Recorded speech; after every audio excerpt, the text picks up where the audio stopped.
On today's show, lawsuits from patent trolls against automakers have exploded. You're not going to believe who wants to buy Pininfarina and why the UAW better be ready to do some serious horse trading. All that and more coming right up on Autoline Daily.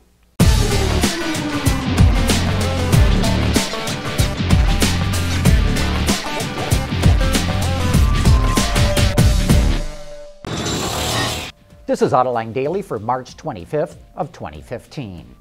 Pininfarina may be the best-known independent design firm in the world, and all you tifosi know that Pininfarina is something of a design factory for Ferrari.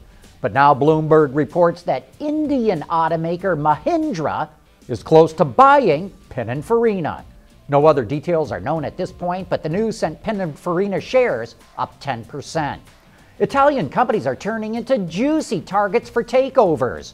Reuters reports that ChemChina will buy Pirelli in a $7.7 billion deal. The weak euro means these companies can be snapped up at bargain prices.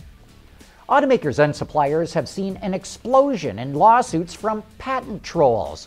A report titled Patent-Related Trends in the Automotive Industry by Brinks, Gilson, and Leone, one of the largest intellectual property law firms in the U.S., shows that lawsuits from non-practicing entities, NPEs, also known as trolls, has turned into a major disruption. Since 2008, there's been a 300% increase in automotive patent litigation, from 51 lawsuits in 2008 to 205 in 2013. It cites a Swiss NPE, which filed nearly as many patent infringement cases against automakers within 7 days in 2013 as the top manufacturers and suppliers combined filed in the last 6 years.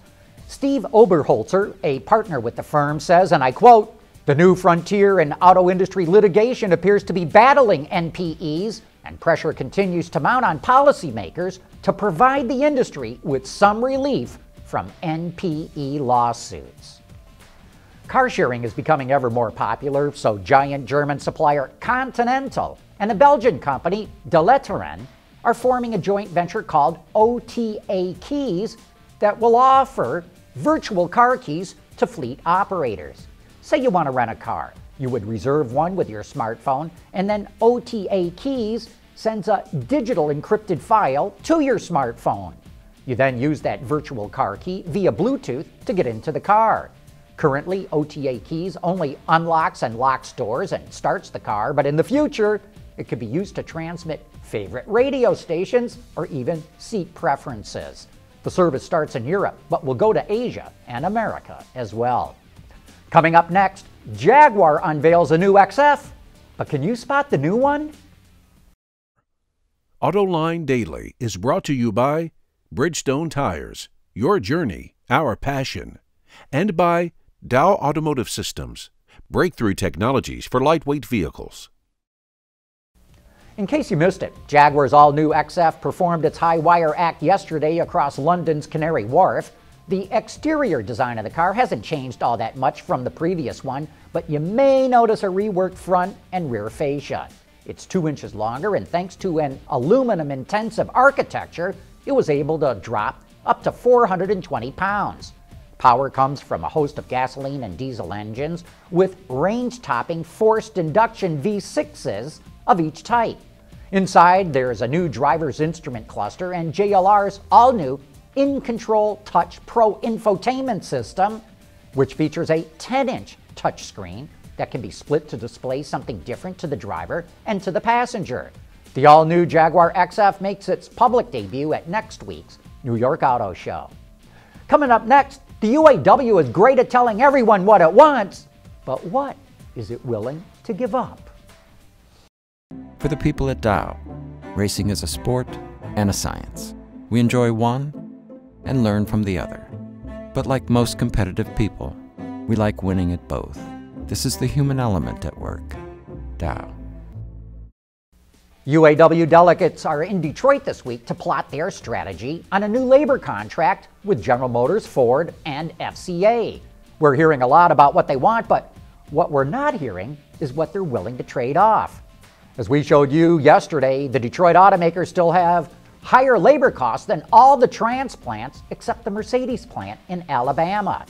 The Detroit 3's labor costs are still up to $10 an hour higher than Toyota's and Nissan's. Even so, the UAW wants a raise, better benefits, and the elimination of the entry-level wage. Even though legacy UAW workers have not had a raise in 10 years, they have received lump sum payments and profit sharing. Ford workers, for example, have earned $30,000 in profit sharing in just the last 4 years, so they are making a lot more money than they did a decade ago. Nonetheless, the workers should share in the prosperity that they have helped to generate. The trick is to increase compensation without making the car companies uncompetitive. And here's my Autoline insight.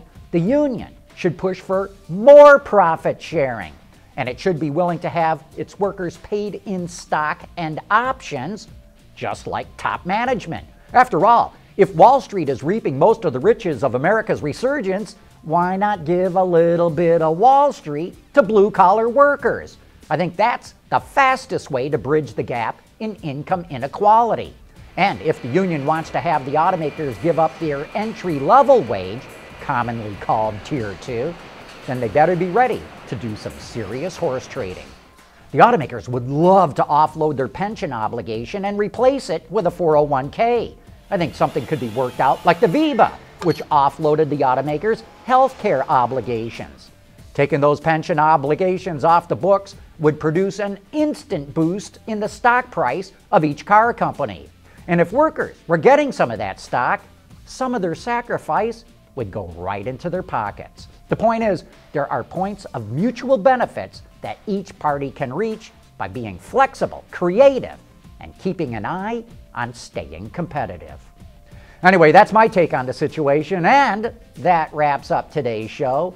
Thanks for watching, and please join us again tomorrow.